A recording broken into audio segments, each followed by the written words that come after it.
All right, now we're live. I'm here with Melchizedek, the secret Mongolian. Wow. Oh wait, I gotta mute my isn't it funny? Like I feel like I've achieved earthly immortality with that Yeah, cartoon. Like amazing. you had the boils on your hand. Yeah. I love it. Um I That's- changed it. I changed my avatar on Twitter and it's oh, did perfect. you? Yeah. I was going to change mine, but I'm like, damn, I don't know if people are going to recognize me. Um They're great. Oh my gosh, that's so funny. Like Kevin's is hilarious. That's really, they're all yeah. hilarious. American Matt is very talented, isn't he? Yeah, he is What indeed. a couple of things before we kind of I don't know like get going. The first, how you doing? You said you had a headache last night. You're all set now. I had a headache Sunday, from like 2 all the way through even today. And honestly, I don't know. I went grocery shopping and came back and all of a sudden it was gone. But today it was only like my right eye and all of like whole quarter of my head. And then all of a sudden it was like gone. Thank God. Thank the Thank Lord God Jesus she's Christ. on the mend. Thank you, Jesus. So a couple things I saw. I've been I'm like I almost like I'm trying to learn a little Greek. I Hmm. almost want to. This sounds nuts, but I feel like the easiest way for me to learn Greek might be to like almost memorize Galatians and then like just read it like over and over again in Greek until I kind of see how it works. But anyway, so I was reading Galatians again and I was watching videos about it and I can't remember who it was, but I saw some priest or minister guy say that he said that Galatians to him is the most like coherent like book in the Bible in the sense that it's like one argument and you can read it in like 45 minutes and it's like boom, read this. And I think he's right and there's an important truth in there which is, because a lot of times the priest class and I'm not even convinced we're even supposed to have priests. Like, and I know the hierarchy people will swoop in here and yell at me about this, but the priest cast will come in and go like, well, the problem with that, Melky, is that like if everybody reads the Bible, they'll take away different interpretations of it, and then it'll spiral out of control until there's like a million different sects and there'll be no unity. But in my reading of Galatians, it's like that's bullshit. And the reason is just the same as if like a bunch of people read like the Brothers Karamazov in translation, like they would get what it's about. Like we might differ on what is important, but like everybody's going to be on the same page, like in the same ballpark. And so I was watching a couple of sermons on Galatians, and they're saying all the same stuff that I've been thinking. So like I know I've got it. Like I know it's clicked. We're all on the same page, and like people who read this book see the same things in it I see, and that you see. And like it's like just I want to just be like the church of hey man, read Galatians. You know, Yeah. Yeah. like No, I think it's important. Like so it's the letter of the law versus the that's spirit it. of the law. I was gonna say like summarize it, and you did it even quicker than I thought you could. So, letter of the law versus spirit of the law. Do you care to elaborate? Like, what does that mean for? It's like the written down laws, the 10 Commandments, right? It's like the stone tablets, or it's the scribes that the Yeah, Pharisees are in control of. And I mean, I think it's also the letter is symbolic to material world, and that's what I'm against yeah. this whole this fleshiness of the law. And then there's this You thing know, that's like, um, how like okay. I guess the way I would put it to you is like, does the law save? no, Right, right. Like it doesn't save. And here's my argument for the night is that the reason it doesn't save is that like it's almost literally just like regular laws, like laws, as opposed to like the law. So Hmm. we might say like, does do laws save? In other words, can you legislate people into being good? You know, No, right? You not at can't, all. right? Like it doesn't Mm-mm. matter what you tell them you can and can't do. There's an essence in people that exists like before the law, and that essence is like the primary thing. So all the law can do is convict people and, put them in prison and kill them, but it Hmm. can't save them. In other words, it can't like change their nature. Like nature is the given, right? Nature is the Yeah. logos. Well, that's So yeah, the go. laws are anti-nature.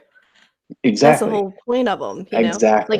how do you this is the thing, it's like telling a I don't know, telling a cat not to hunt. You know, Yeah. it's like Yeah. good luck Yeah. or So telling that's yeah, perfect. you That's so know. perfect. That is exactly what I was looking for.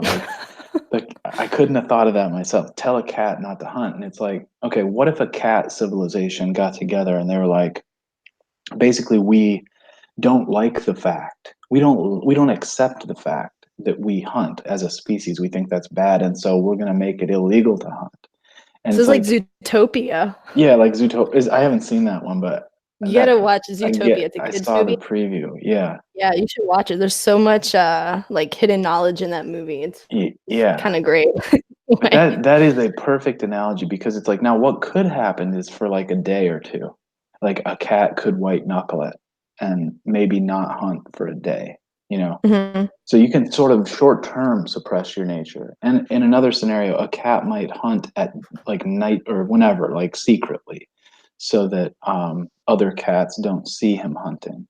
But then he like walks around in the streets not hunting and he goes, "Look at me, I'm not a hunter." But he would be a liar, right? Yeah. Hmm. Okay, so part of this is that like the and this is what Paul says very specifically. It's like the law cannot give life. The law killeth. Hmm. The spirit is what giveth life. So the spirit is this thing that's different from the law. We'll get to that in a minute. But do you have your version of the Bible out? I don't have the good one, but if you want to read Yeah, from which one are you James, looking for? so James chapter 2 verse 10, and Oh, James is great. Let me go this is to it. about the law again. So the law here being, the 613 commandments. Hold on. I'm sorry, say it for me one more time. I'm trying to listen. James 2:10. I'm like struggling these last You're couple of good. days. James 2:10. Yeah, Let's see. For whoever keeps the whole law but fails in one point has become accountable for all of it. that's nice. Like, Yeah. It's like if you can't follow one, right. then like then what's the point? Like what are you doing? And that means you're damnable. Like literally you deserve death. And the point of course is that all do. Like all cannot meet these requirements. And so Mhm. in one of these sermons I saw, I loved it. The guy said, so if you encounter someone, anyone, this could be like Jew or Gentile or anyone else who says that they keep the law, you know you're dealing with a liar, right? Yeah. Like isn't that amazing? Like that's a great insight. That means any Aaron Amahud who shows up here and wants to argue that we should keep the law, all you have to say to them is, "Do you keep the law?" Okay. And Yeah. he's going to say, like, he's got two things. He can either say yes, in which case I'm done listening to him because he's a liar, like, because no Yeah. one can keep the law. Or he goes no. And then it goes two other ways. This is like a flow chart, right? If he says no, but basically that's okay, then like he might as well be like a pagan or a idol worshiper or anything else. He's no better than your average atheist drag in the streets of San Francisco or something. So get the fuck out of my face, as a like priest class over the world. Yeah. um Whereas, and so that, by the way, that would include, these are the people who are like gays and atheists and anybody else who's like, I don't need salvation, right? Like Hmm. they break the law and they don't act like it's a problem. Like these people are, as far as I'm concerned, like beyond help because they won't even acknowledge the law. It's like saying, it's like the cop who pulls you over when you were going 70 in a 55, and you just go like, you ever hear those people who are like sovereign citizens, like, I don't acknowledge the laws of the United States. It's like the cop's like, I don't care, like you broke the law, right? Yeah. And so then the only other possibility is he's a Jew, like Duvid or Aaron or somebody else, and he goes, no, I do break the law, but, and then he justifies it Yeah. somehow. It's And always some usually sort what, of justification with them. yeah, and usually what he'll do is he'll sort of say like, basically, yes, I break the law, but I'm a Jew. And that means like my flesh is special and basically will save my DNA, will save me, my inheritance will save me, the fact that my mother was a Jew will save me, something like that. Yeah. And Well, it's this is a harder go ahead. point, but I would just say this is a delusion. And I will keep going in a minute, but like I think he's wrong if he says that.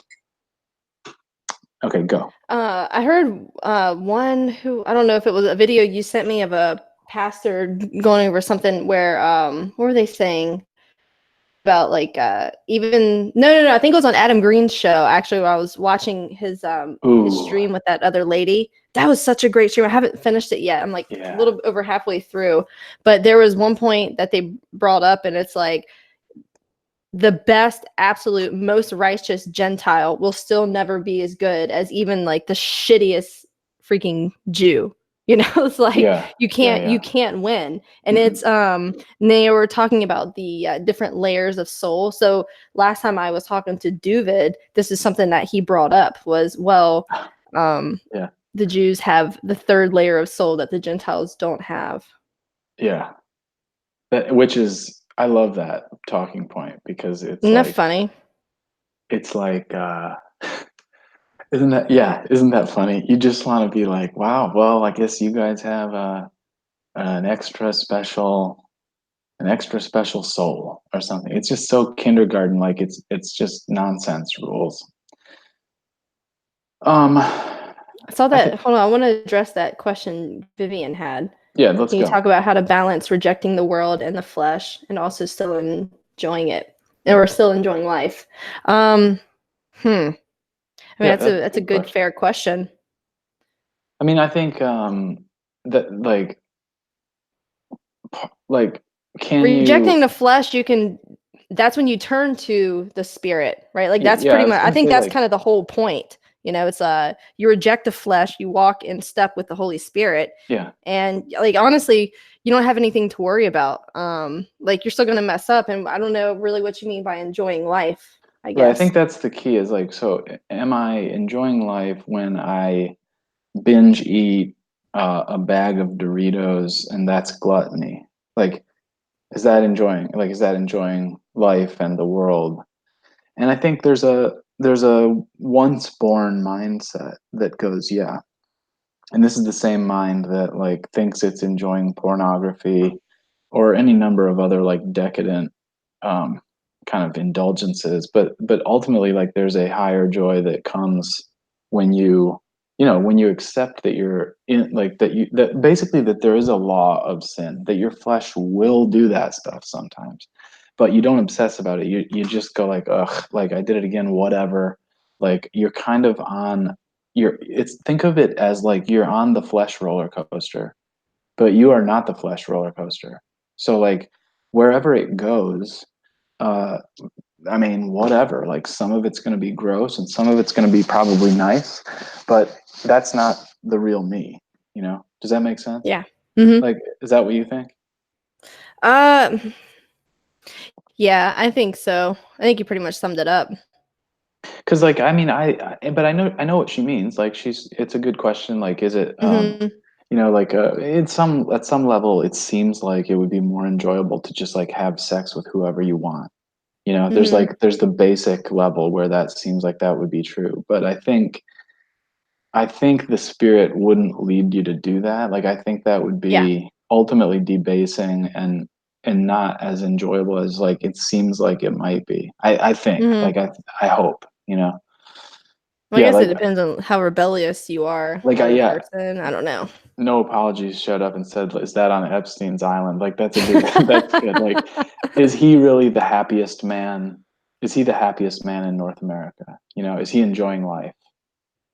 I And don't know. He gets a bunch of 14, 15, 13-year-old little yeah, girls to yeah, fondle with. Fucking sicko. right. And yeah, and I just so I okay, but let me make the point another way. It's like I don't think that like so the Jews will observe their 630 or they won't, right? They can't, but they'll try or something to observe or Hmm. give lip service to observing their 613 laws.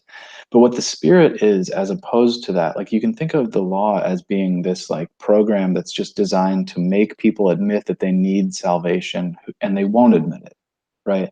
So it's Hmm. trying to make them, it's trying to like show them that they break Humble them, the law. basically. Yeah. Like, But like humble yourself. You're not above anything. exactly. But that attitude is it's like I can summarize it as saying like goodness is just the absence of evil. So like I'm going to follow all these laws and do no wrong and now I'm good. Like now I'm Hmm. righteous. Well, no, you're not actually. Like even if you could do all that, you still wouldn't be justified because like righteousness consists in following what God wants for you, not in not doing what he doesn't want for you. This Mm. is the difference between like avoiding a negative and doing proactively a positive, you know. Yeah. Hmm. So like I might say for instance like maybe theoretically um I'm not actually saying this. I don't even know that this is true. This is just a bullshit point. But since we're doing it, like maybe streaming about Jesus Christ and trying to tell the truth with your real face, with someone else who shares your understanding of it, like maybe that's a good thing. Maybe God like wants you to do that. But now Hmm. that's not one of the 613 laws. And like you couldn't possibly create a list of all the positive goods that you could do.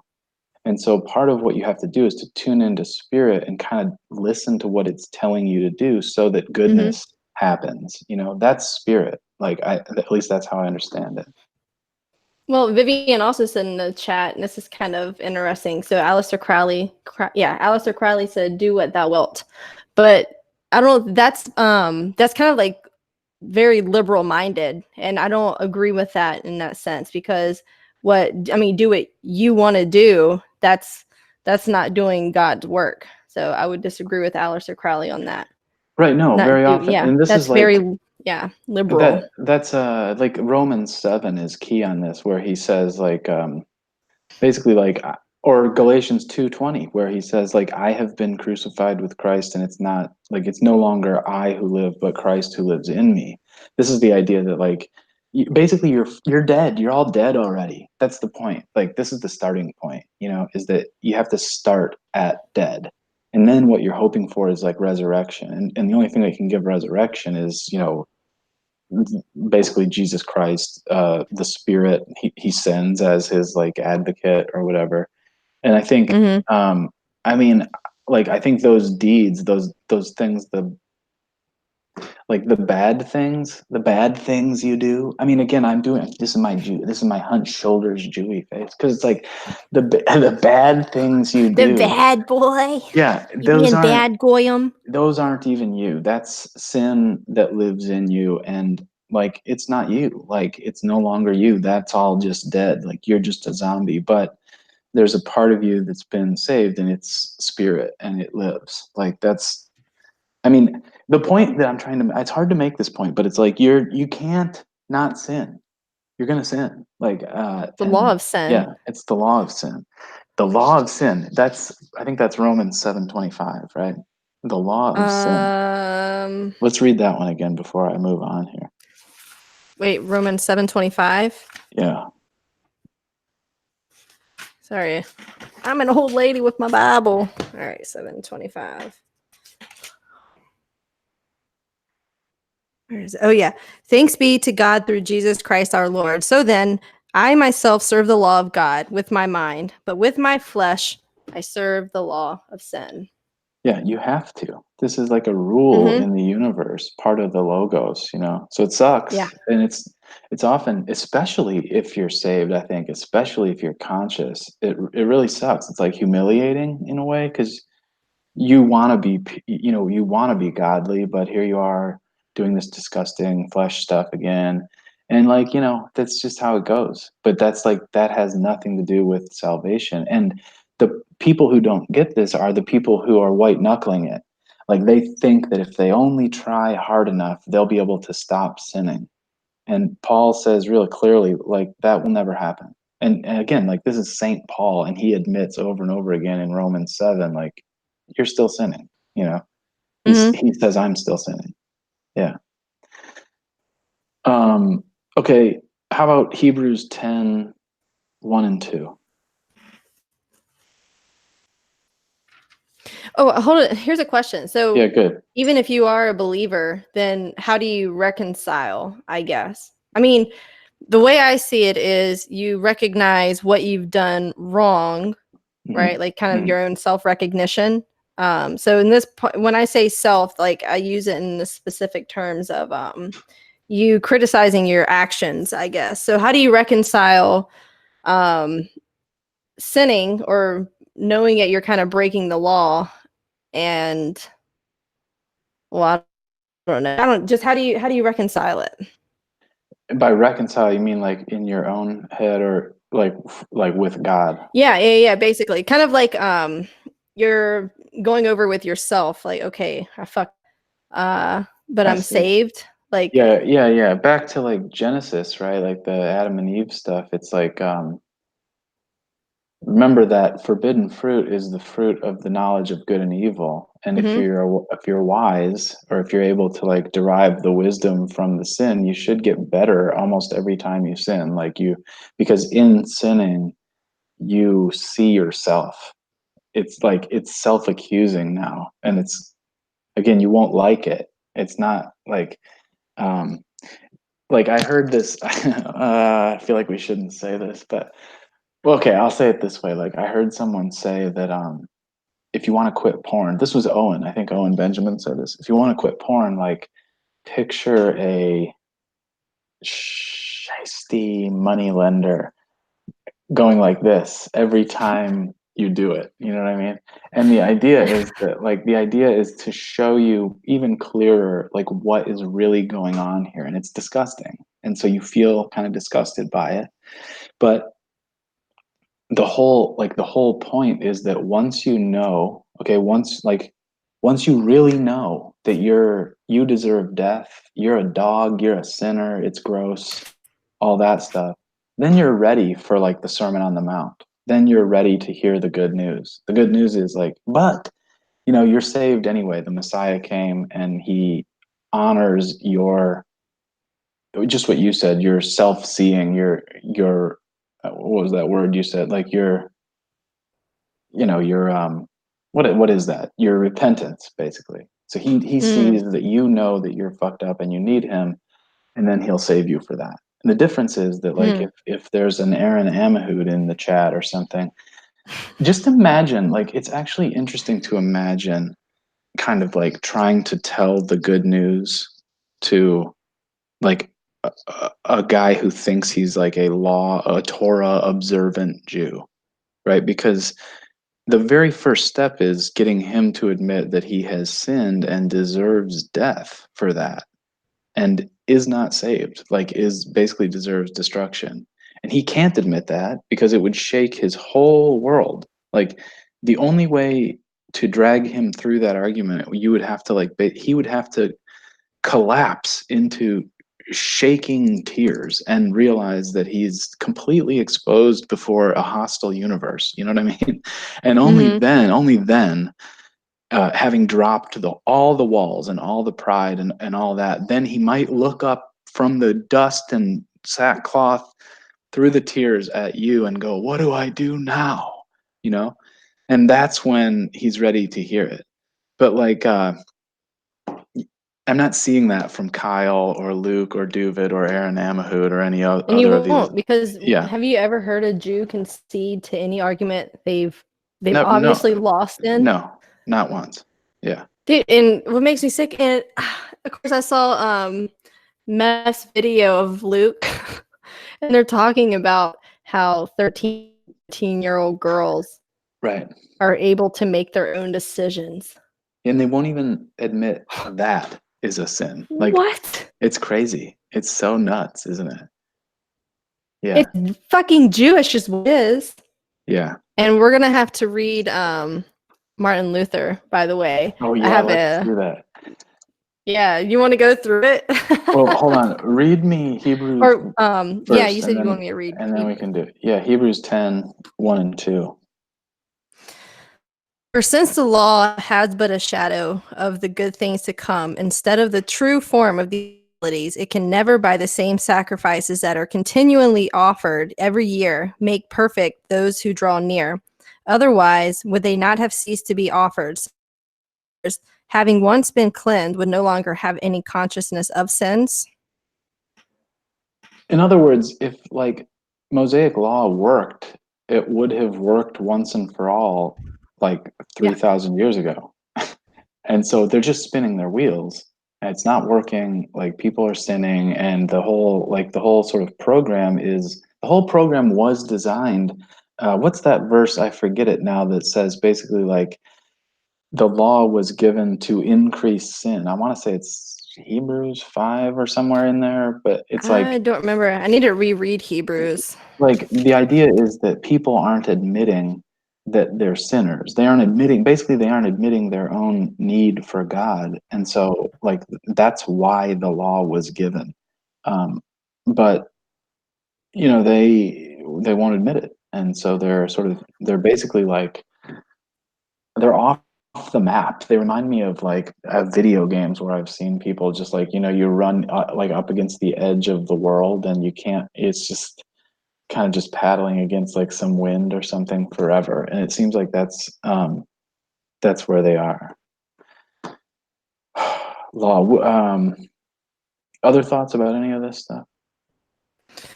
Mm, not really. I've been reading the Bible over again. So I've been reading Exodus and Genesis.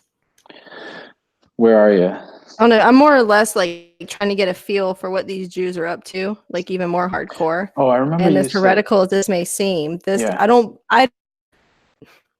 right, this is going to seem completely like I'm heretical, but I don't think the God of the Old Testament is the same God. Like I think after Jacob is when there was like a turn to yeah, where it's not the God that we know and we worship at all. You know, it's right. this is a God of genocide and you know, it's selection of one group of people, and it just seems very I don't know, just seemed just whole very, very satanic to me, you know, like the sacrifices and I don't just it can't be the same God. It just can't be. Yeah. Well, I mean, Jesus says pretty much the same when he says if you knew God, you would know me. Like, I mean, you are of your father the devil. That's like one of our faith, Yeah, and right? which is Jacob. He's the initial liar, Okay, so like this is lied what, multiple times. yeah, I heard you saying so, and I agree. Somewhere between like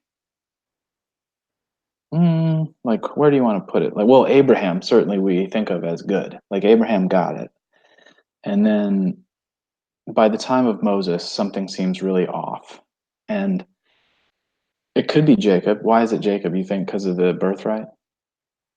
And Well, it's multiple times. It's like repeated so far in well, in Genesis. So he first starts off by stealing the birthright from his brother, and mhm, then he lies to his father. And like you can see what happens to Isaac as soon as he realizes what happened.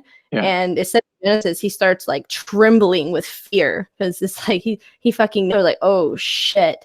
And then after that, after Jacob has sons, there's a part where Joseph gets sold to the Egyptians by his brothers. And then after a while, of course, there's a famine in Egypt.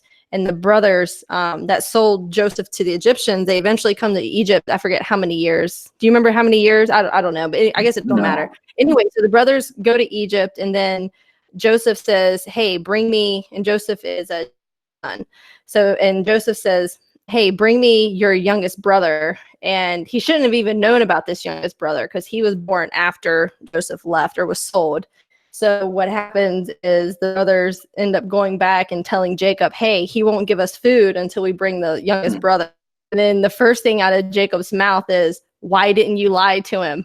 Right. Yeah, that I do remember that. Yeah. I mean, it's just lie after lie after lie. And then of course Right. when Jacob goes to bless his two grandsons, which are Joseph's sons, so he goes to bless them and he puts his hands on like I don't know, I think the right hand's supposed to go to the older brother, but instead he switches them. And then Joseph comes over and like, oh no, father, like wait, because this one was firstborn. And he's basically like, no, I'm going to do it like this. And so yet again, he gives the birthright to the youngest of the brothers. But it's weird because the birthright is also acknowledged in Genesis as well. When all of Joseph's brothers go and eat with the Pharaoh, and of course they're honoring the birthright when it comes to how they're seated, because there's whatever. I don't know, like it just seems like It's kind of isn't. Sorry to weird. interrupt, but Go ahead. those the old switcheroos of the birthright. It's like that. You'd think a Jew would be real sensitive to that because they think flesh matters and flesh means firstborn gets it. But there's that switcheroo which indicates that, like, at least from their own perspective, that maybe God has like works in more mysterious ways than that.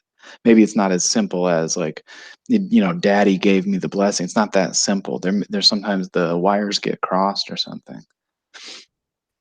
Hmm. But anyway, so if it's not Maybe, like, if or it's, he knows what he's doing. I don't freaking know. yeah, it's well, no, I read it like that too. I mean, he's very cunning and deceptive Mm-hmm. and all that stuff. But I was reading Exodus today. I was thinking about the Ten Commandments. Basically, like it's Exodus 20 where the Ten Mm-hmm. Commandments are first announced. So I was thinking about the build up to that, and there's an interesting scene in Exodus 18. Um, do you want to read 10 verses with me? People will love this. Which one are you? What are All you right, starting with? so like starting with 18:13 through about 22 is the part I want to do. And before you read it, I'll just say, the reason for wanting, like, what I like about this is that, so this is the scene where Moses, he's led them out of Egypt. They're in the wilderness. They've eaten the manna from heaven. The people are grumbling. There's no water. It's been difficult. His wife, Zipporah, is back home or something with her dad, whose name is, in my translation, Jethro, but I think it's Yitro in the Hebrew. So in this, first of all, the interesting thing is Moses married out, not a Hebrew, but he married a Midianite girl. I think this drives the Jews kind of crazy, like, right? It ought to, because it's like, wait, what? Here's the guy who's going to give us the law about how you shall not marry out, and he was himself married to a Gentile, basically a Midianite Mm-hmm. woman. But so this means her dad also was Midianite, which means he would have been, uncircumcised, not keeping the law, all that stuff. And so when we're sort of talking about the law and like the origins of the law, and to me, this scene is another nomination. I'm not saying Jacob didn't go like into foul territory, but here's another place where like it seems fishy. And so what you've got here is this conversation between Moses and his father-in-law. And the father-in-law, who again is not Jewish, is going to give him some advice here. And I think you'll pick up on what arguably like Moses did wrong. And like it would be a fun heresy here to say like basically this is where like this scene is where it all went wrong, and everything that happens after that is just basically like Jewish self-justification, something like that. You want to read, or is it too much? No, we can go ahead and All read. right, let's do it. Let's read like 13 through 22. The next day Moses sat to judge the people, and the people stood around Moses from the morning till evening. When Moses' father-in-law saw that he was all that he was doing for the people, he said, "What is this that you are doing for the people? Why do you sit alone and all the people stand around you from morning till evening?" And Moses said to his father-in-law, because the people come to me to inquire of God. When they have a dispute, they come to me, and I decide between one person and another, and I make them know the statutes of God and his laws. Moses' father-in-law said to him, what you are doing is not good. You and the people with you will certainly wear yourselves out, for the thing is too heavy for you. You are not able to do it alone. Damn, he was Okay, whoa. yeah. So pause. That's a good place to pause. Wow. It's really interesting. So first of all, like this is again a not Jewish guy saying to like, basically the chosen Moses, like you're fucking it up. He goes like, what you're doing is not good. And it's like, okay, remember, even at this point, the law hasn't been given. At this point, still, Moses even is living in the way that Abraham did, right? Like he's Mm-hmm. listening to God directly. And so, why would he take the advice of this non Jewish, apparently not prophet guy, who's not circumcised or anything? It also seems like Moses is like the kind of the founder of the Sanhedrin. Yeah, yeah, Like exactly. he just sits Exactly. around from morning to evening judging Right, people. right. He just On sits what? And around. there's like not That's even hilarious. there's not even the law yet, and he's That's sitting there hilarious. making judgments. But Well, I see, guess there like, is a law because the Sabbath, yeah, that's yeah, the yeah, law, right? yeah, basically. But also, I think you're right that like that's very funny that he sits around judging people all day. But Yeah. like That's like the let's, ADL or all the little Jews on Twitter yeah, that are yeah, going yeah. around looking for anti-Semitic But if you tweets were and if you were looking to not be heretical, you would say that like Moses is basically the one who's in touch with God, and so it kind of makes sense that he would do that. And they're a community of, however, I think didn't it say 600,000, I think, is what they're wandering through mm, so that does seem like a lot for him to deal with. But I like the line in there where it says, you and the people with you will certainly wear yourselves out. That's like mhm. basically like, this is too hard. So now here comes again a Midianite non-Jew guy who goes like he goes basically like, this is too much, this is too hard for you. Why don't you, instead of doing what God tells you to do, set up a law, like and a court and the Sanhedrin, basically. And Moses, listening not to God but to his father-in-law, who's not a Jew, goes, "Whew, good idea."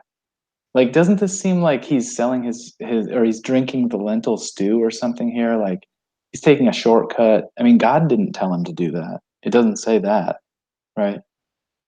No, but the very next chapter, it starts him going to Mount That Sinai. that's the whole point, though. Isn't that crazy? I'm saying if you want to make the case that somewhere it goes wrong, you would basically see this as being Moses like tired, giving up, basically like I can't do this anymore. And so like he takes his dad's advice, sets up a court, and then like and then the very next day, goes up on top of a mountain and comes back down with a bunch of rules. Well, is that what God told him to do? Like, I know it sort of says that in Exodus 20, but like this makes it look fishy. And like Hmm. we're sort of speculating that the law is, I don't know, like not They're exactly. man-made. I think they're Yeah, man-made. yeah, And that's what I'm like saying. this Yeah. whole thing with I don't know, like with these rules, I don't know, this is where once again, this is going to be completely maybe esoteric and a little heretical, but it just seems so like it just doesn't seem like this is what God would command That's because kind it yeah. all started with Abraham, it was through faith with Abraham at the beginning, and Yeah. then it's no, we got to follow laws. I'll even go one further is like, what if Moses should have said, hey, if these people are following God the way I am, they won't need to bring their cases to me. They will Hmm. be able to resolve them themselves. See, that would have been Well, like, that seems like it would be more in keeping with what God would tell him to do. after Deuteronomy, the very next chapter is called Judges.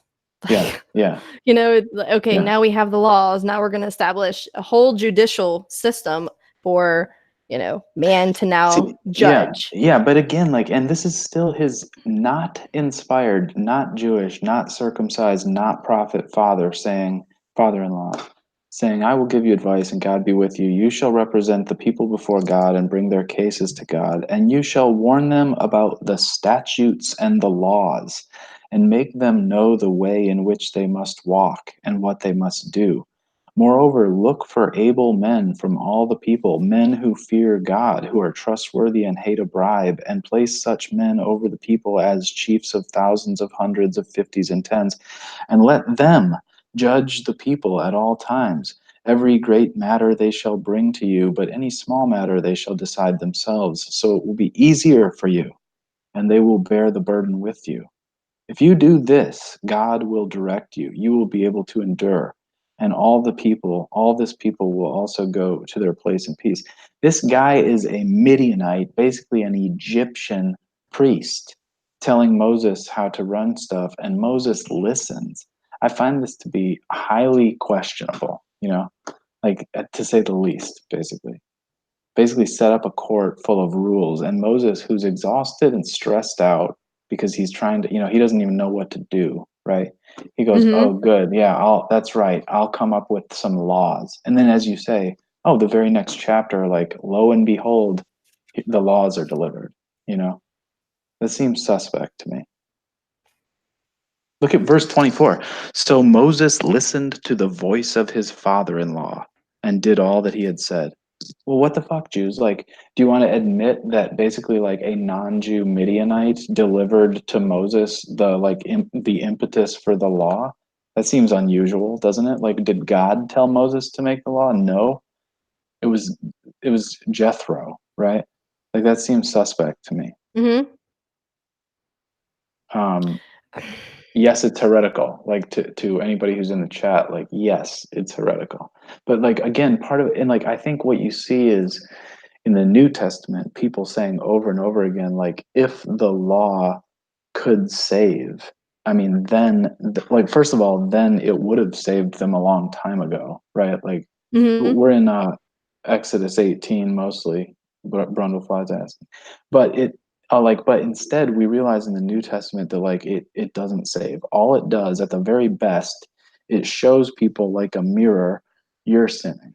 And so, like, the people need, that's what it's for. It's just to get them to the starting line, which is like, yeah, I can't, like, I'm not qualified. Basically, I'm a sinner. I'm screwed up. But see, like, you will know a person who gets that because they will know that they need Jesus. And anyone who doesn't, anyone who shows up and goes like, I just justify myself by law following, is a liar because they don't follow the law. They don't follow the law. And show me the man who does. I'd be happy to meet him, but, like, that's a fantasy. Hmm. Well, since we have a Jew in the chat, let's ask him. Aaron, do you follow the laws? Right. And while Yeah. You know what's I'm waiting interesting? to respond, Yeah, I wanted to. let's wait. We'll wait. What's interesting about that is that, like, it is kind of like it doesn't come naturally to me to do that, right? Because we're Christians and we all know that everybody sins, and far be it from Hmm. me, far be it from me to, like, rub it in someone's nose that they sin. But if this person is a person who won't admit that he's a humiliated, dead sinner who needs salvation from some source other than the law, then it is fun to turn it around on him and go like, are you justified by the law? Do you follow all 613 of them all the time? It's like, no. And, like, I mean, a great example is like I think it's funny that yeah, Luke is a great example of this. Vivian's in the chat says Melky doesn't like Luke for being a lawkeeper. Luke doesn't keep the law. Give me a break. Like, Luke, You for don't have instance, Peos. that's a great example. Like, I asked him one time, I go like, hey, Luke, why don't you just, well, like Aaron says, I pursue the law. What a Jewy answer that is. Like, I pursue the law. Do you Hey, think hey, Luke pursues the law?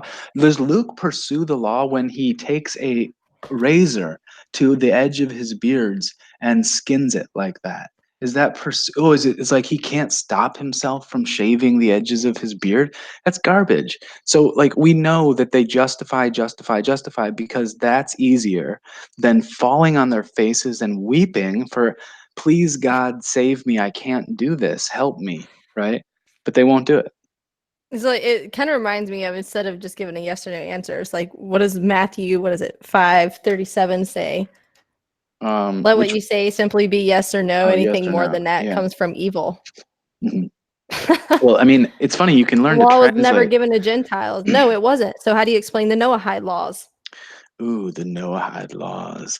We Ugh, can, we'll have to do that too. Oh man, we have so much to go over. the Noahide But laws. I also wanted to go over, before I forget, I'm only cutting in here.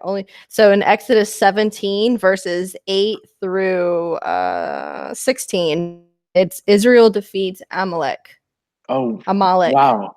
Right. As I like to joke, Like we got to go over that let's do one. it. But I do like how like my favorite Amalek joke is to just say only 80% of Amalekites oppose the Jews. That's a great joke because let me explain my joke because like a lot of times you're arguing with Luke, he'll go like it's not all like there's 20% of Jews are right wingers. 20% of Jews are anti-abortion, anti-immigration, whatever. It's like they never win, and they don't form like significant organizations in those directions. But like they exist, and so you can't just say all Jews. Well, I mean, that's not what happens in Exodus 17. Right? Moses goes, all of them, like wipe them out. Hmm. Which verses were Good those? guy, that Moses. 17, 8 through 16. Yeah, this is the chosen genocide. That is the Hmm. genocide that we're supposed to believe like is ordained by God. By the way, you know what my favorite verse of this is Exodus 17:8, the first one. And the chat will just believe me that above that, there's no mention of Amalek. They're just out wandering in the wilderness. They've left Egypt. They're looking for water. Um, they're quarreling about stuff. And the people say, is the Lord among us or not? And then there's this. It says, then for no reason at all, one day, Amalek came and fought with Israel at Rephidim. It's literally the meme, like for no reason at all. Like, and of course, like, would Moses have written in here like the reason was because there were, let's see, maybe Amalek was sitting there looking out on the horizon and saw 600,000 people that they had never seen before gathered, on top of a mountain looking down at them. And they were like, what the hell's this? Like that. I mean, you know what I mean?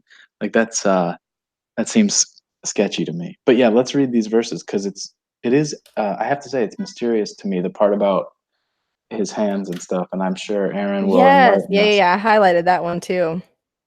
All right, so I'm just going to read. So I'm in Exodus 17, verse 8. Then Amalek came and fought with Israel at Rephidim. This is how you say it.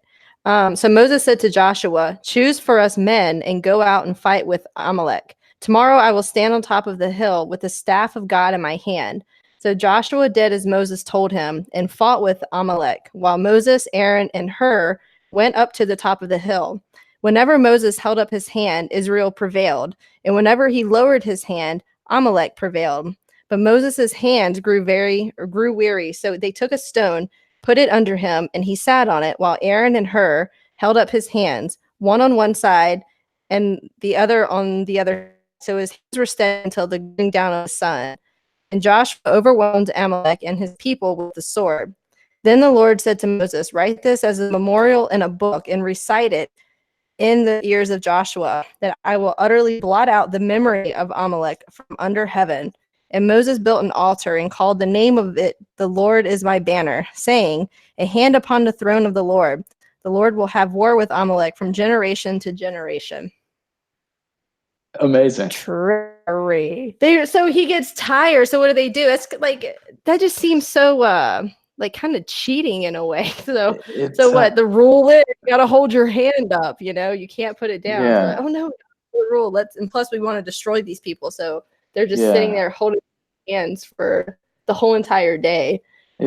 Yeah, I don't know exactly what that is, but I agree that it seems awfully fishy. Like I think It's I'm against his sure. logos. Like, why couldn't he just do it himself? Like, wouldn't be Yeah. the natural Oh, that's thing if, interesting. Yeah. you know, Yeah. if like the natural thing would be, okay, he gets tired, he's our guy, so all right, once it's done, it's kind of done. But no, I mean, it Right. could, you could also, I guess, or argue, say, hey, it was ordained by God or something, Right. that Amalek be wiped out. I just want But to address a couple of points in the chat. They're saying, Tom Anderson, hi Tom, says Judas told me that Germans are Amalekites. I've heard that too, but I've also heard some rabbis interpret it to mean anyone who opposes the Jews or anyone who like wishes to do the Jews harm. But of course, like the Jews have a tendency to interpret anyone like who opposes them as wishing them harm. Like there's sort of some fuzzy lines there. And so that could include, of course, it could include, you guys in the chat. And I think, of course, then there's the question of like, would they tell you if you were a Moloch to them? Or would that make it harder for them to destroy you once and for all? And maybe probably they would would say, get your DNA test so they know for sure who yeah, it is.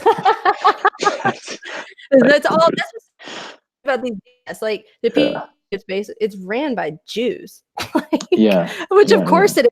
Who cares about Jews more than, or who cares about race more than Jews? yeah. I guess the I, Jews would, supremacists care about race. Like, yeah, well, fuck you. So do you. Like, yeah, it's Jews pretty, don't buy BMWs yeah. or I, Mercedes, probably. d- um, Yeah. What else do you have? Are we have other ideas here? Are there chat questions? I feel like this is Um, a good place to pause and see if there are ideas or questions. yeah. Oh, John Harris asks a good question. Oh, I have a great answer for this too. Are we brothers or are we just trying to stop Jews? That's a great question. I think that like there's Only if you believe in Christ, there- you're a brother or a sister. there's That's it. Full stop. That's that's it. There's an esoteric answer to this, which is like you could get lost in if your IQ is only 116, like John. But How did I get higher than I John don't know. Harris? John Harris is a genius. But the idea is that, like, basically, I said this, I think, a couple nights ago or in one of my streams, that, the, uh, like, the Greek and Roman world were struggling with intertribal warfare stuff. And also, there was this, like, thing that kept happening with the Jews. They would, like, move into Rome, acquire some power, and then the Romans would, like, expel them. This happened a couple of times between, like, in Jesus's lifetime, or like, yeah, I think in 29 AD and again in 49 AD, and like tug that the Jewish question basically like was a thing even back then. And of course, it happened with Antiochus the Fourth, and it happened in Exodus 1 when the new Pharaoh came in and he goes, "These people are growing too strong." Like, so this is an ancient question, and part of what I see is that almost literally, sort of like Christianity is an answer to that problem. And what it does is it basically does say, we are brothers in acknowledging that like get on board with us and now we're brothers. But if you stay out, you're an exile, you're a nobody to us. And so like that's a perfect BTFO of the Jews in the sense that not in a racial sense, because if they did get on board, then they joined the fold a long time ago and they've been brothers ever since. Mhm. But most of them didn't. And what happened then is that like Christianity or Christendom created immediately this like perfect barrier against the Jews. It was like you accept Christ, if not, like you're the exile now. Like you're the marginal loser. So like there's no negotiating that. Like I was listening to Nor Marginalized loser. no, I was listening to Norvin the Great last night, also known as the Natural from the old days. And Norvin, I came in when he was talking about his favorite subject, which is like how paganism is going to save the West or something, and Christianity is just Jewish or something. And he was saying the sneaky Christians, what they liked to do to convert the tribes in the north of Europe to Christianity is they would offer the king money, and then the king would like declare by decree his subjects are Christians. There's some truth to that in the sense that like what happened is that Christendom started to emerge as a like what's that word, autarkic empire. In other words, Christians would only trade with other Christians. Like it was an isolationist kind of a thing. And so they would appear like they would go up to Scandinavia and they would go, hey, basically everything between Germany and Italy is unified now under Christ, and we will trade with you if you get on board. So that's the financial offer, that's the money that was offered.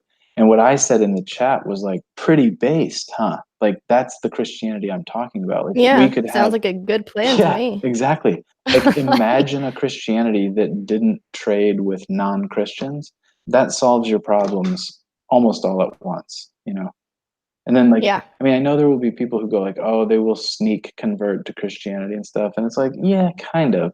But like in the long answer to John Harris's question is like, Christianity like is BTFOing the Jews. Like Hmm. that's what it did for so long until it basically stopped teaching Galatians and lost track of its real essence. Well, that's like that thing. I think I said it on Twitter to somebody, but it's not Christianity that's the problem. It's the Christians. Like Christianity is base. It's set. Like this is the ultimate way to BTFO the Juden. But the problem's not Christianity. The problem is the people that worship it, or at least think they're worshiping it. And I only say this because maybe they're the reason that the Bible hasn't been banned yet. I don't know. I really don't know. As far as like the ADL goes and censorship goes, I'm surprised the Bible isn't banned for hate speech or for anti-Semitism. Oh, You I know. saw where did I see Oh, and that? Adam Green, when they were talking about that rabbi over in Israel that has that new Bible, and it's like the number one Yes. selling Bible among Christians, called the Yes. Book of Israel, I believe, Hmm. does not even mention Jesus. It's basically the Old Testament plus aspects from the Torah, Yeah. in here. It's like the fuck, like what Christians are buying this bullshit? Yeah.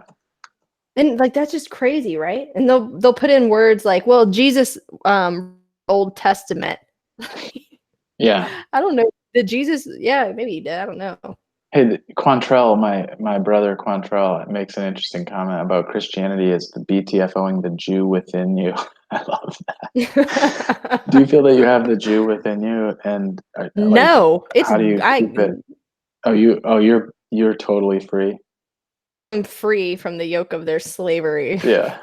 No yoke on I wonder if he brother. means I wonder if he means the Jew within that judges yourself, or the Jew within that judges everyone else. Others. Well, I think in a way, isn't part of human nature kind of judging other people, whether it's their physiognomy or I don't know, the way they handle themselves, their belief system. I feel like I don't know, it's kind of being judgmental, not in like the Jew sense, but kind of well, I guess it would be kind of, I don't know, just like judging somebody based off the material world. It's kind of natural that we do that. And I think it's kind of Yeah. built into us to do that, especially with parents. Like that weird feeling you get when you're around somebody you don't know, and you kind of get out. Yeah. Yeah. Like that's kind of what I'm talking about. What did I Do I have that in me? Yes, but I have it to where I judge. I try not to judge people. I still do. I'm gonna be real honest. Like, I don't know if you saw. There was a video where these freaking fat lesbians were all protesting. It's funny that lesbians like protest, like pro. they But protest anyway, what? like Wait, they protest what? lesbians that protest abortion, like I Oh, call such yikes. bullshit. Like that's Yeah. just retarded. But yeah, it was like a whole bunch of these feminists that were in front of an ICE station, or no, I'm sorry, they were in Texas in front of a Planned Parenthood, I believe, and they were doing like these what's it called? These yoga, or not yoga, like these dance, like Richard Simmons type dance shit on the streets. Okay.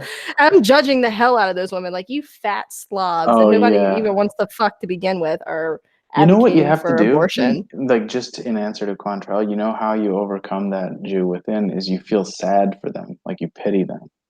Yeah, I do That actually. actually It must be so stressful. that's just how you turn the screw, like, to get to the point where you're not a Jew mentally.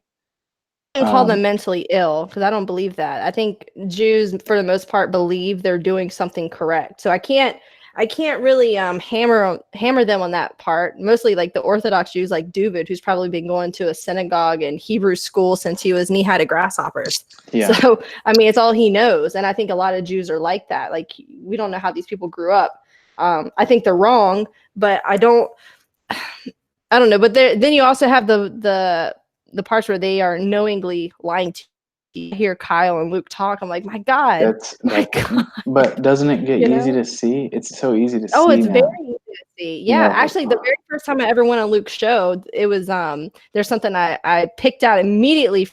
I was like, what the fuck? Like this guy wants to rule over us, and Yeah. this was right after I had read what is it called? The Vision of the Anointed Oh, by yeah, uh-huh. Soul. yeah, Thomas Sowell. Thank you. Yeah, Yeah, and this is right after I read that book. Like, and then I went and talked to Kyle. I'm like, holy shit, like, this guy is a yeah. liar, and he believes he's an elite. Like, And fuck. that's it. Isn't that like, remember what I said earlier is that like the way to tell a liar is someone who doesn't acknowledge their own sins. So like they don't acknowledge they break the law. So Kyle goes around going like, I'm qualified, right? Like that's what his whole thing is. Like I'm the elite. Like I have this kind of status, this justification for ruling over you. And like that's how you know he's a liar. You don't have to listen to him. Like, and that's actually, I mean, since we're talking and there are 12 people watching, like I will say, I think it's a mistake at this point to waste time talking to Kyle. Like he's a liar. I'm not interested. I mean, it's fun sometimes to troll for 10 minutes just to Mm-hmm. like mess with him.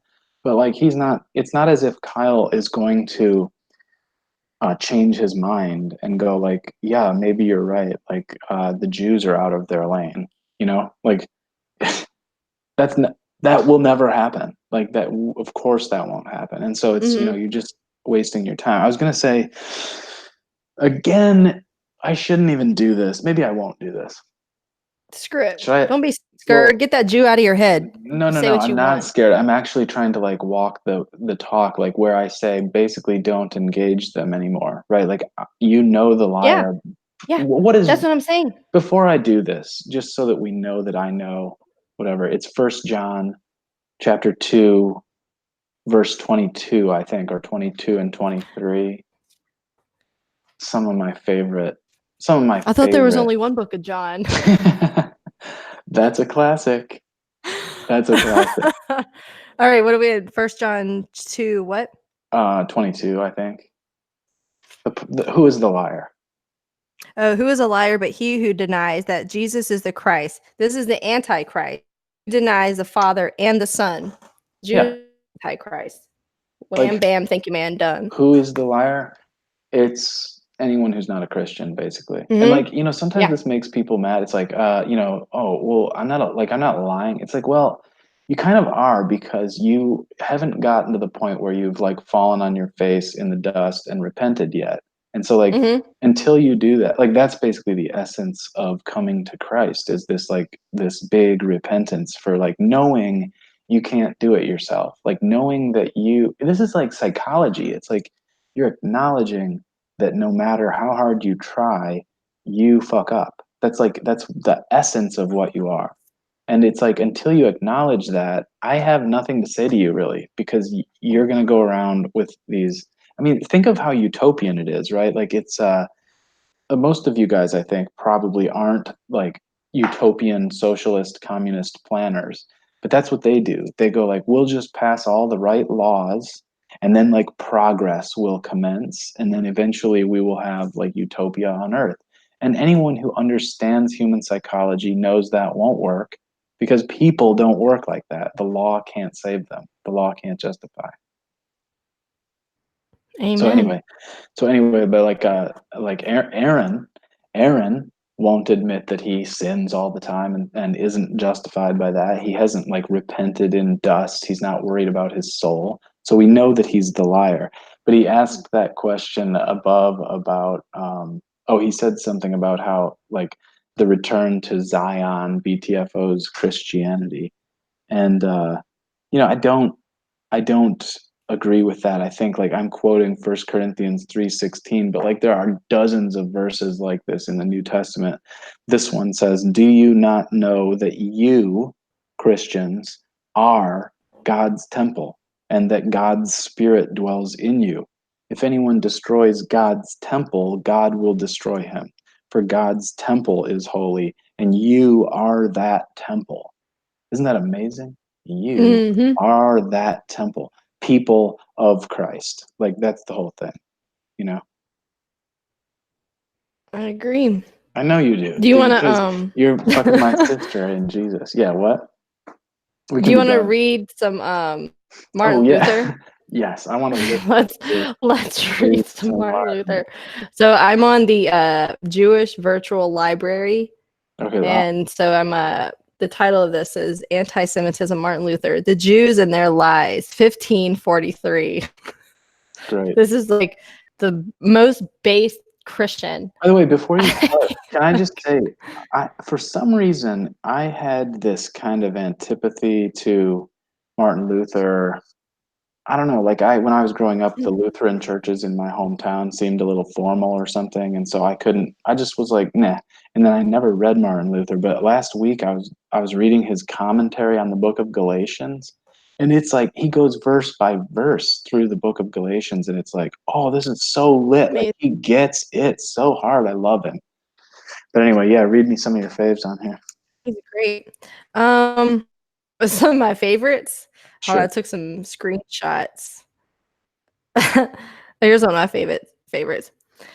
What shall we Christians do with this rejected and condemned people, the Jews? Since they live among us, we dare not tolerate their conduct. Now that we are aware of their lying and reviling and blaspheming, if we do, we become sharers in their lies, cursing and blasphemy. Thus, we cannot extinguish the unquenchable fire of divine wrath, of which the prophets speak, nor can we convert the Jews. With prayer and the fear of God, we must practice a sharp mercy to see whether we might save at least a few from the glowing flames. We dare not avenge ourselves. Vengeance, 1,000 times worse than we could wish them, already has them by the throat. I shall give you my sincere advice. What do we do with these Christ deniers? Well, it's interesting, like, because, the usual Christian answer is to go, like, well, we have to just pray for their souls and keep hoping that they'll come to Jesus. Actually, of course, now you've got, like, Christian Zionism, which is just fucking pathetic. It's like, I mean, it's literally giving money to the Antichrist. Think, like, Yeah. think about how, Yes. think about how psyoped you are if you're, like giving over the old lady in the Methodist church is donating money. I don't think it's the Methodists, actually. It's more like the Southern Baptists right now. But it's like, they're giving over their money for Christ deniers. Like that is so, I mean, we if no one else, Ash, like that's what we're doing in this church is like waking up Christians to stop giving money to the Antichrist. It's crazy. They don't know. They don't know. They're still drinking milk. Yeah, they are babies. They are babies who Yeah. don't understand mature teaching and solid food. I agree. But You ready to see yeah, do another one. Do another one. another? This is like all right. Seventh, I commend putting a flail, an axe, a hoe, a spade, a distaff, or a spindle into the hands of young, strong Jews and Jewesses, and letting them earn their bread in the sweat of their brow, as was imposed on the children of Adam. Genesis 3:19. For it is not fitting that they should let us, the cursed goyim, toil in the sweat of our faces, while they, the holy people, idle their time behind the stove, feasting and farting, and on top of all, boasting blasphemously of their lordship over the Christians by means of our sweat. No, one, no, one should toss out these lazy rogues by the seat of ants. Arbeit macht frei. This the other thing about, like you said, what should we do about them? I mean, I guess you can try to convert them, but fam, we've been trying to convert them for 2,000 years. And if you think there's a Jew on the planet who hasn't heard about the claim that Jesus is the Christ, like you're kidding yourself. They know the good news and they reject it. So it's not like you're not gonna present them with some argument and then they're gonna go like, oh, you're right. Like all we need to do is send some missionaries to Israel. Like you're kidding yourself. Yes. Maybe that's what it's going to take, Yeah, yeah, some Christian to basically martyr themselves, somebody to walk up in, well, I don't want to say walk up into a synagogue, but maybe like somebody go up in there and start flipping fucking tables and like, yeah, guys, you guys are fucking up. And then once they kill yeah. a Christian, then maybe, just maybe, Christians will wake up. Maybe. Therefore, we Christians in turn are obliged not to tolerate their wanton and conscious blasphemy. Isn't that great? Like, not only like is it okay to not listen to them blaspheme Christ, but like you actually have a duty. Like if you're a Christian, like stop listening to it. And I made this mistake in 2017. I was like, I'm curious about the Old Testament. I'm going to sit down with a Jew and talk about the Old Testament. And like, what was I doing? Like, that's stupid. He's a Christ denier. Like, why would I think I could learn anything from him? You know what I mean? It's easier to just like read it yourself. Well, I don't think it's completely pointless to talk to Jews. Actually, very, very helpful. Actually, and this is why I kind of like talking to Duvid, besides when he kind of, he's like spurging out. But no, I think it's useful to talk to him because you can hear it for yourself. Once you pick up their lies that they're spewing out, you're like, aha, like you just become more and more familiar with their lies and their ways of pill pulling around everything, you Right. know. So that Right. in that sense, I think it's good. But that's also coming from a person see it, you know. If Yeah. they're really, really good, then I probably won't catch it the first time. But if I re-listen to something the second go around, for Yeah. sure. But yeah, I mean, I don't think it's completely useless. And plus, David loves to talk about the Torah and the Talmud, which I think is also very helpful because I do think he's honest from his point of view about his religion. But of course, I disagree with it. I just think it's useful to understand more or less of what Jews think, and I think David does a pretty good job of it. I don't know. You got Yeah. another See, one? I don't even think David, like, I know what you mean, but I think that even David is a psyop in a sense. Like he's not. He may tell the truth, his version of the truth or something, but it's not as if that's the uh, the true picture of what Jews are doing. You know what I mean? Like he gives you a view of what some half Jew in Detroit is doing, and it's liberal politics. But like, I don't think he's giving you a clear view of like the of what they're teaching in like what I like to call yeshiva school. You know, Well, like Aaron just said David is an absolute heretic. yes, So so Aaron that's a good example. disagrees. So okay, I mean, which of these two liars do you like better? You know what I mean? Like that's my. It's like who cares? I'm to the point where you can't get two of them to agree and it's one big psyop for that reason. They don't know how to tell the truth. Like they don't. By the way, when I say they're liars, like this is actually shorthand for saying they're literally kind of schizophrenic. Like they're not in touch with reality in the same way that the rest of us are. And so they may not even be conscious that they're lying, but they aren't telling you like the truth. And so you'll never get a consistent answer. I mean, and by the way, like as everyone knows, it's justified to lie to Gentiles if it's good for your people. You can even lie and say you're a Christian as the people who converted to Catholicism in order to subvert Vatican II and then converted back to Judaism afterwards did. Like, come on. Like it's silly to have these like it's like a bad stage play. Like these aren't honest conversations. And by the way, here's an interesting question is that like let's say I'm right, just for the sake of argument, that basically they're always going to be lying and trying to subvert, and it's what they do, and they're scared and paranoid and fearful, and so they always just like lie and move the cards around. Like if that is true, it took me a solid 2 years of streaming with them all the time to figure that out. And like, that's too long. And so like I can't afford to let everybody I see show up in this circle spend 2 years thinking they're having an earnest conversation with Duvid. You see what I mean? Like Mhm. we need to have like shortcuts where people just go, "Oh, Christ denier, like he's out." Or like at least Mhm. like I'm not saying you have to do anything about it. You don't have to do anything anymore, but like in the same way that if you see a very obese purple-haired lesbian and she's telling you what to do, you don't listen. Like that, in other words, you don't like like immediately don't listen.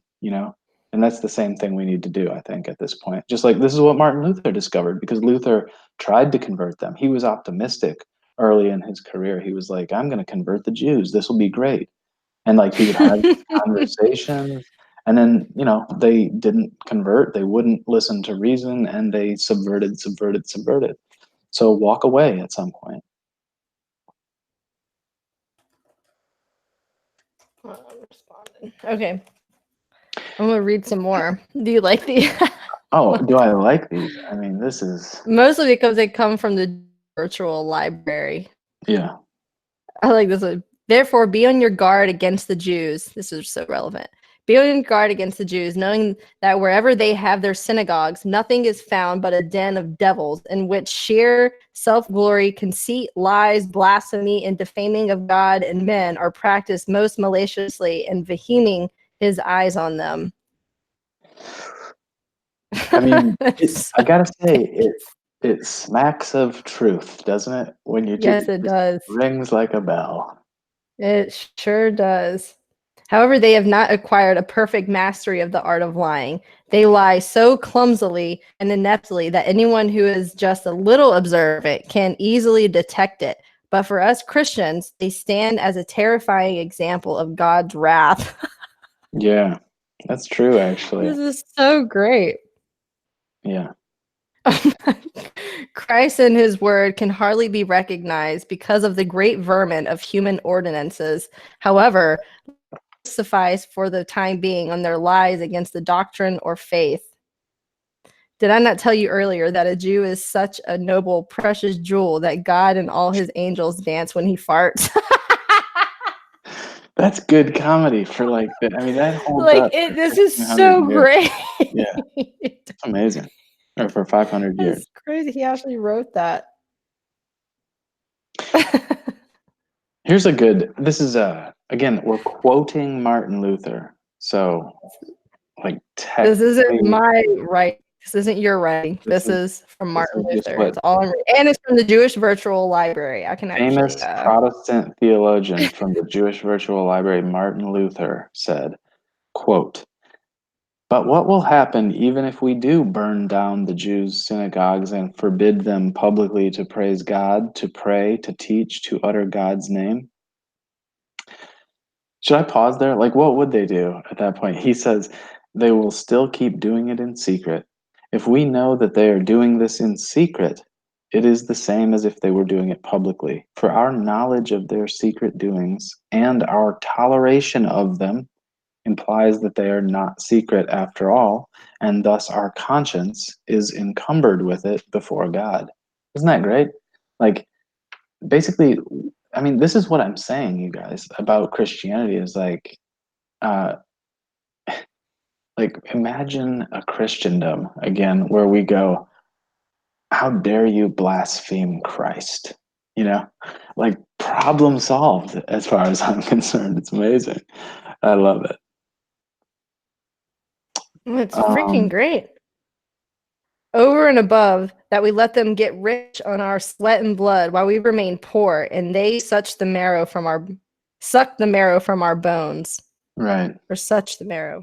Maybe it's supposed to say suck. So, Let the government deal with them in this respect, as I have suggested. But whether the government acts or not, let everyone at least be guided by his own conscience and form for himself a definition or image of a Jew. yeah. Now, does any of this, in a way, we're kind of relying on, because I think you and I right now as pleasant as we are, like as truly good natured as we are, I think that they're going to perceive this as like we're off the reservation, we're out of our lane. This is a threat because here are some people who won't, um, you know, they won't honor.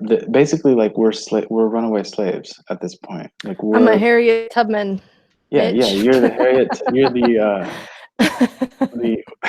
the quadroon, the Christian. I don't know what it, but anyway, like the like and so here's what this is a question that's kind of scary is like, do you think should we trust them to be good enough that they won't come after us once we start to reject their authority like this?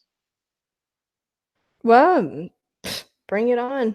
Yeah, but I mean, like, I guess. I don't know. mm, Or what do you? I mean, I guess I'm like, I don't know. I'm just wondering, like, how far they would go if someone starts, like, because what I'm saying in terms of rejecting, that's all it is, by the way. It's just rejecting authority in the same way as, like, you know what it is? This is like, remember, like, in high school, I was like second tier. Like, I was never the cool guy, but I knew the cool people. And so sometimes I would have the ability to just like to kind of like be above people. I would be like, "You're not worthy," you know. Now this I'm not proud of. This was not my best moment. I was in high school. I was an idiot at the time. But there's a spiritual equivalent to that, and I think that's what we're starting to do, which is that you just start to see them as like big dorks, and all of a sudden they're not worth talking to anymore. They become Yeah. wrong. Well, Like one of my they don't get it, you know? yeah. I think one of my biggest qualms I have right now with Jews are the ones that keep trying to claim that they're white. Like, Oh my you're god. not fucking white. You're a Jew. Like, don't it drive you crazy? I've seen. Did I follow this account on Twitter yeah. because they do all these comparisons with these Jews that'll say something about us white people need to step down and realize our supremacy and our you know Hmm. privilege. And then you'll Hmm. see it's like, I'm a Jew. Like, of course you are. You're not white. We Did need you to make like I keep saying this hard lines in the sand. What'd you say? no, yeah, you're right. I think you're right. Like this is my whole thing is like I never advocate anything scary at all. The only thing I'm advocating is knowledge. Like people should just Mm-hmm. know the reality of the situation because once they do, it goes away. And the whole like advantage they have over us right now is the hairy suit that they're wearing dressed up like Mm-hmm.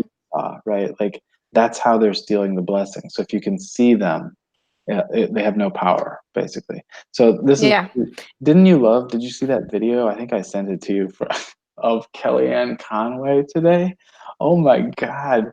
This shit, Oh, that freaking of course that reporter was Jewish. of course It she would have yeah, been but so funny. so this is this But she Jewish called it reporter. out. She goes just in her like hyper alpha way. She goes, "What's your ethnicity?" And the thing about it that was great is that I was watching CNN like I sometimes still try to do, and Erin Burnett was on, and she goes, she like so she showed the clip, and then she goes, this is scary stuff. This is horrifying. Asking a white reporter what his ethnicity is." And I just was like, Oh my "Oh my god. god, come on, man!" But that's this is CNN, you know. That's the thing, like, they, maybe that's their goal. I don't know what the original Jews look like. They probably look like all the rest of the Middle Easterners, but no, the best thing that ever happened to Jews as far as their subversion goes is Yeah, intermixing with whites. you know, I did want to mention that too because I read about this again the other day. There's a thing that you can find this on Wikipedia. It's on the page about Ashkenazi Jews. It's very clear. It's well documented. It says in the year 1100, Ashkenazi Jews were 3% of all Jews worldwide, and now they are 92% of Jews worldwide. Isn't that crazy? Like that the idea is that the Ashkenazi have like basically genocided the original Jews. Like that's Well, for they got that. the higher Yeah. IQ, so they were able to do it and get away Yeah. with it. So Yeah. it's justified. It's But at amazing. that point, I mean, they're not even, are they really even Jews anymore? No, they're Polish, basically. They're like Yeah. they're German and Polish, and they're like yeah, the Duvets. yeah, I mean, Right? basically, look, the point is that in 70 AD, and then really finally in 132 AD, like the Jews disappeared from the planet. Like they were irrelevant anymore. They lost their temple, they were scattered to the wind and gone. And they'll say, oh, but our like Gamaliel had a student who survived and somebody, and it's like they have this lineage supposedly.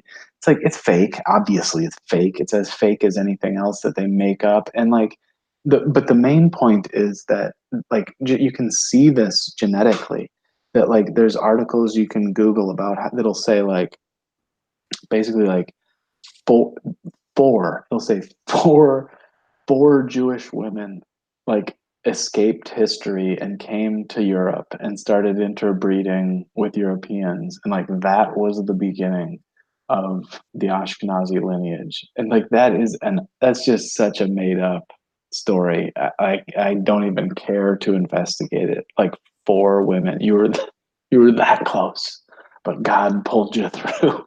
It's just like such a dumb narrative. Yeah.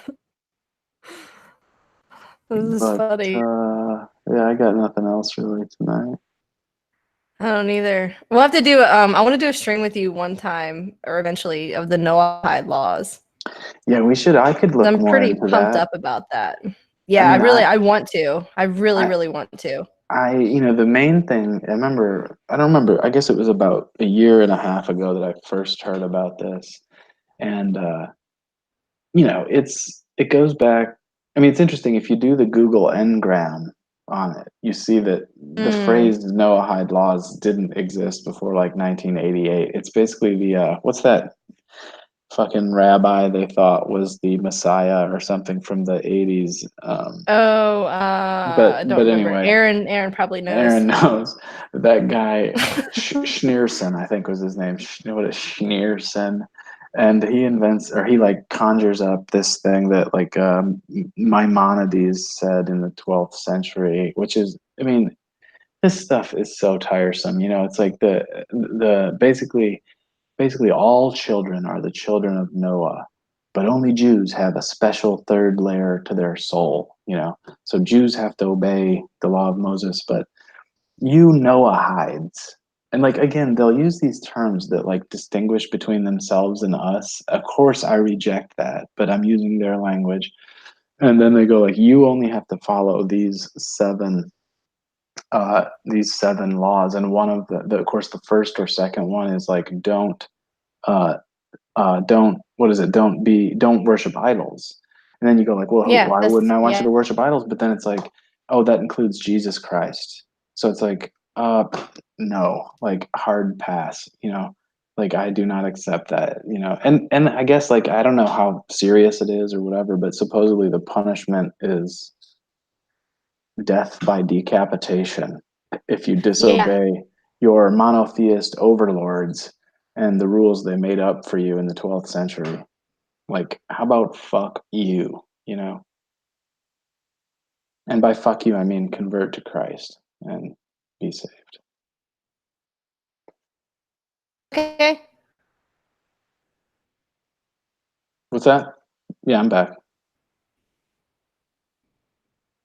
Okay. There, sorry. I don't know if I've cut out. So this was the HJ Resolution 104 102nd Congress. So this is what George W. Bush signed. Is basically this is when he was surrounded by a bunch of Jews, and they signed the Education Day. Is that what it is? Yeah. Uh, I saw Eki was looking at this too, and I think he's right that like this there's is nothing. insane. It's crazy, but I do think we're on good earth in the sense that this Yeah, doesn't education. bind us to do anything exactly. Now, on the other hand, if you read that clip from Maimonides, it's like it says something like we have to like announce and like make the offer to the Gentiles, But once we do that, we can start decapitating them. It's like, I mean, fuck you. First of all, like that will never happen. I mean, because and the thing is, like ultimately, like I know that right now, Christians aren't martyring themselves and stuff, but eventually there will be Christians who are like, seriously, fuck you, like cut my head off. And so then the question is like, I mean, like, is it worth it, like, to establish your I mean, well, of course it is, right? Like, that's why we need to BTFO them. Because I was gonna say, like, is it worth it to you to like decapitate your enemies until you run the world? It's like, is that really what God wants? Like, is that what God's chosen people is gonna do? But the answer is like, yeah, we'll do that if we have to. Like, that's really what they think. So it's like, okay, like, how about we don't let it get to that point? No, I agree. I agree. This is why people need to wake the fuck up. Like Yeah. I don't know what else to tell them. I mean, you can drop these little seeds, but I mean, my pastor down the road, their oldest son is driving around with this like Star of David on his like on the back of his windshield. And he's born and raised like his dad's a pastor. He's I running honestly, around with like yeah. ah I mean, it's like you can make the case that it's all Christ deniers are antichrists, but it's like it is specifically Jews because most Christ deniers in the world are like Hindus who really barely have heard. They really don't understand what we worship. They don't understand God. But but like Jews definitely do understand it and they live in conscious denial of it. Like they've been told they understand what it is, and then they just go, no. Like we would prefer this narrative where like we're special to accepting reality forever. No matter what the fallout, no matter what the cost for the rest of humankind, like we're important and we insist on it, you know. It's twisted. And yeah, by the they way, can I take their mean, man-made laws and shove it. yeah, they can definitely shove it. I mean, it's interesting. Like, remember Revelation? We haven't talked about Revelation because it is hard, and I don't feel very confident in it. But in the very early part of it, one of those very famous verses that people like to quote because it says "synagogue of Satan," but Mm-hmm. it's Revelation 2:9. But I actually really like the beginning of that verse, which says, "I know your tribulation and your poverty." In parentheses, but you are rich, and the slander of those who say that they are Jews and are not, but are a synagogue of Satan. So this was written in like 90 AD or something. It's like it's second or third generation Christianity, and they were already calling it. They were saying like there will be fake Jews like all over the world claiming to be Jews, but they're actually Satan. I mean, that's Christianity, gang. Like, and you have permission to do it. I think I woke my baby up. He's crying upstairs, so I should bow out. Yeah, we can go ahead and end this. I'm still like out of it from the headache last couple days, so yeah, we can go ahead and end it. Thanks for coming on, brother. Peace out, chat. All right, bye, y'all. Bye.